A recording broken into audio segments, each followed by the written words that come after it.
Zarco berkomentar, levelnya sangat tinggi untuk mendapatkan kursi di MotoGP, kecuali nama Anda adalah Marquez.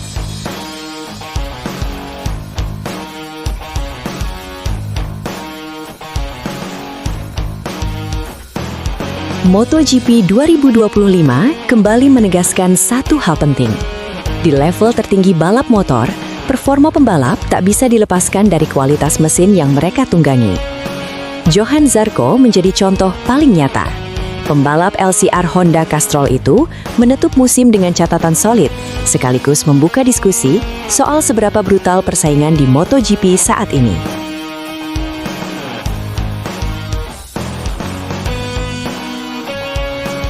Secara statistik, musim 2025 adalah salah satu musim terbaik Zarco bersama Honda. Ia mengoleksi 148 poin dan 2 podium, menjadikannya pembalap Honda paling produktif musim ini. Catatan tersebut terasa semakin bernilai jika melihat performa RC213V yang belum sepenuhnya stabil. Honda masih berkutat dengan masalah traksi, konsistensi grip ban belakang, serta keseimbangan motor saat keluar ikungan. Di tengah keterbatasan itu, Zarco mampu memaksimalkan paket motor. Gaya balapnya yang halus, minim kesalahan, dan kuat dalam menjaga ritme, membuatnya sering finish di zona poin besar.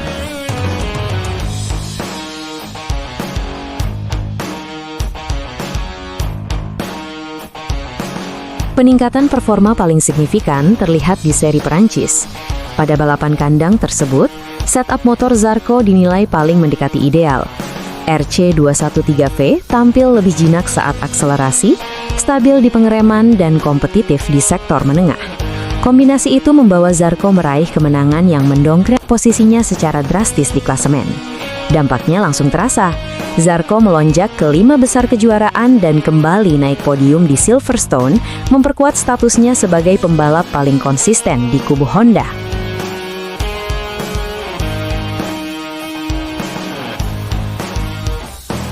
Namun, tren positif itu tak bertahan lama. Memasuki paruh kedua musim, keterbatasan teknis RC213V kembali muncul. Masalah degradasi ban, performa saat suhu lintasan tinggi, serta sulitnya menjaga kecepatan lomba menjadi kendala utama. Zarco bahkan menyebut periode ini sebagai fase paling berat sepanjang musim. Situasi diperparah oleh padatnya jadwal. Alih-alih melakukan riset fisik dan mental di jeda musim padas, Zarco harus turun di Suzuka 8 Hours. Meski hasilnya cukup kompetitif, beban fisik yang ditimbulkan berdampak langsung pada performa di seri-seri berikutnya.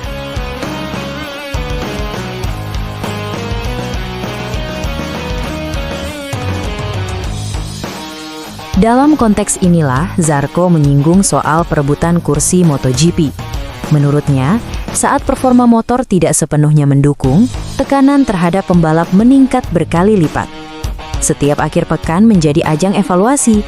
Setiap data telemetri bisa menentukan masa depan kontrak.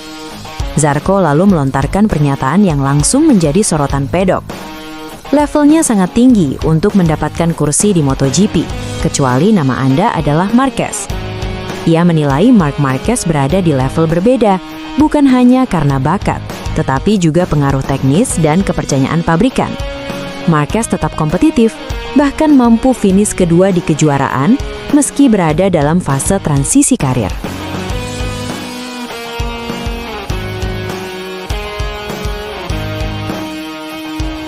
Kisah Zarco menunjukkan wajah asli MotoGP modern.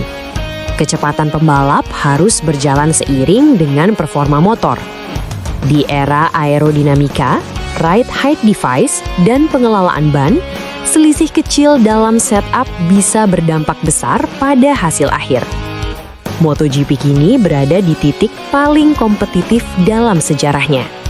Motor cepat saja tidak cukup, pembalap hebat pun harus terus membuktikan diri. Dan di tengah persaingan seketat ini, nama besar seperti Marc Marquez menjadi pengecualian langka.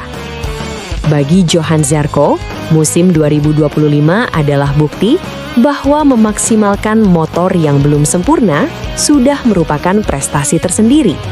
Sementara menuju 2026, tantangan Honda dan Zarco jelas belum akan semakin ringan.